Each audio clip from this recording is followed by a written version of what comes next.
विद्यार्थी मित्रांनो, आज मी तुम्हाला B.Ed सेकंड सेमिस्टरला जो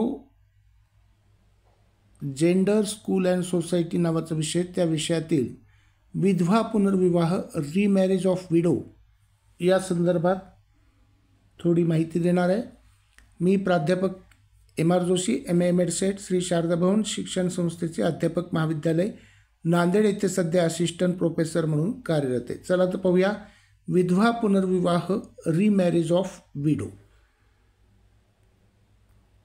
आपल्या जे भारतीय समाजात विवाह संस्था ही एक महत्त्वाची सामाजिक रचना मानली जाते। मात्र परंपरेनुसार विधवा महिलांना दीर्घकाळ दुय्यम स्थान समाजामध्ये दिले गेले आहे। विशेषतः प्राचीन काळामध्ये विधवा स्त्रियांना पुनर्विवाहाचा अधिकार नव्हता। उलट त्यांच्यावर अनेक सामाजिक बंधने लादली जात असत। त्यांना साधे दैनंदिन जीवन जगण्याची मर्यादा घालण्यात आल्या होत्या। अशा पारंपरिक बंधनांच्या विरोधात सुधारकांनी आवाज उठवला आणि विधवा पुनर्विवाहासाठी चळवळ सुरू केली। याच्यामधला इतिहास थोडासा पाहूया। इतिहास आणि सामाजिक चळवळ। ब्रिटिश राजवटीच्या काळामध्ये समाज सुधारकांनी विधवा पुनर्विवाहाचा प्रश्न गांभीर्याने हाताळला। त्यामध्ये राजा राममोहन राय, ईश्वरचंद्र विद्यासागर आणि महात्मा फुले यासारख्या महान व्यक्तींनी या चळवळीचे नेतृत्व केले। इसवी सन 1856 मध्ये ब्रिटिश सरकारने विधवा पुनर्विवाह कायदा विडो रिमॅरेज ॲक्ट पारित केला। या कायद्यामुळे विधवा महिलांना पुन्हा विवाह करण्याचा कायदेशीर अधिकार मिळाला।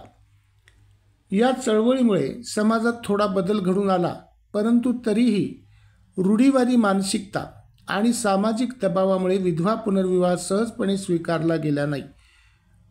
विशेषतः ग्रामीण भागात आजही काही प्रमाणात ह्या प्रथा आणि बंधने दिसून येतात। आता विधवा पुनर्विवाहाचे महत्त्व काय ते बघूया। विधवा महिलांचा पुनर्विवाह हा केवळ त्यांच्या वैयक्तिक आयुष्याशी संबंधित नसून तो त्यांच्या आत्मसन्मान, सुरक्षितता आणि सामाजिक समानतेशी संबंधित आहे। महिलांना समान हक्क देणे हे प्रगतिशील समाजाची गरज आहे।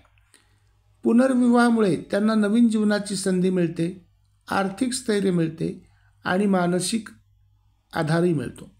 विधवा महिलांच्या पुनर्विवाहाने केवळ त्यांच्या जीवनात सकारात्मक बदल होत नाही, तर समाजाच्या समतेच्या मूल्यांना देखील बळकटी मिळते। महिलांच्या विकासासाठी ही संकल्पना फारच महत्त्वाची आहे। आता सध्याची परिस्थिती आणि काही आव्हानं आहेत त्याच्यामध्ये। आज विधवा पुनर्विवाह कायदेशीरदृष्ट्या मान्य आहे, परंतु काही सामाजिक अडथळे अजूनही अस्तित्वात आहेत। समाजातील काही वर्ग अजूनही या विषयावर प्रतिकूल दृष्टिकोन ठेवतो। कुटुंबाचा दबाव, आर्थिक स्वावलंबनाचा अभाव आणि सामाजिक प्रतिष्ठेची भीती या अडचणींचा महिलांना सामना करावा लागतो।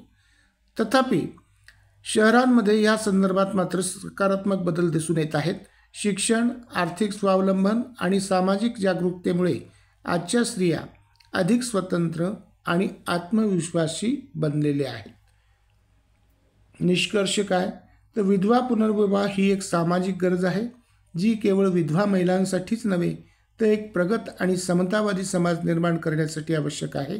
आधुनिक समाजाने ह्या बाबतीत अधिक खुलेपणाने विचार करणे आवश्यक आहे। सर्व स्तरांवर महिलांना समान अधिकार आणि सन्मान मिळणे हेच खरे सामाजिक प्रगतीचे लक्षण आहे। धन्यवाद मित्रांनो, सबस्क्राईब करा, शेअर करा आणि परीक्षेसाठी तुम्हाला शुभेच्छा। थँक्यू।